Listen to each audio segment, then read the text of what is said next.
திண்டுக்கல் மேற்கு மாவட்ட அம்மா பேரவை சார்பில் அதிமுக ஆட்சி காலத்தில் கொடுக்கப்பட்ட எண்ணற்ற பல திட்டங்கள் அடங்கிய துண்டு பிரசுரம் வழங்கும் தெருமுனை பிரச்சார பொதுக்கூட்டம் நடைபெற்றது. மேற்கு மாவட்ட அம்மா பேரவை செயலாளர் பாரதி முருகன் தலைமையிலும் மேற்கு ஒன்றிய கழக செயலாளர் ராஜசேகரன் முன்னிலையிலும் நடைபெற்ற இக்கூட்டத்தில் கழக பொருளாளரும் முன்னாள் அமைச்சருமான திண்டுக்கல் சீனிவாசன் சிறப்பு விருந்தினராக கலந்து கொண்டு பொதுமக்களுக்கு துண்டு பிரசுரங்களை வழங்கினார். நிகழ்ச்சியில் மாநகராட்சி எதிர்க்கட்சித் தலைவர் CS ராஜ்மோகன் உள்ளிட்ட கழக நிர்வாகிகள் ஏராளமானோர் கலந்து கொண்டனர். கூட்டத்தில் பேசிய முன்னாள் அமைச்சர் திண்டுக்கல் சீனிவாசன் திறனற்ற திமுக ஆட்சியில் ஆட்சியர் முதல் அரசு ஊழியர்கள் வரை முறையாக செயல்படுவதில்லை என குற்றம் சாட்டினர்.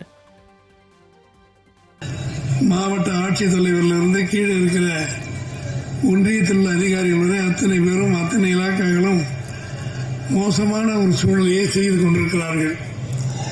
தோழர்களே, இன்னும் ஒரு 12 மாதங்கள் 26ஆம் வருடம் பிறக்கின்ற பொழுது நம்முடைய புரட்சி தமிழர் மாண்புமிகு எடப்பாடியார் அவர்கள் தமிழகத்துடைய முதலமைச்சராக உங்கள் அன்பால் ஆசியால் பொறுப்பேற்று நடத்துகின்ற நல்ல ஆட்சி நிச்சயமாக நடைபெறும்.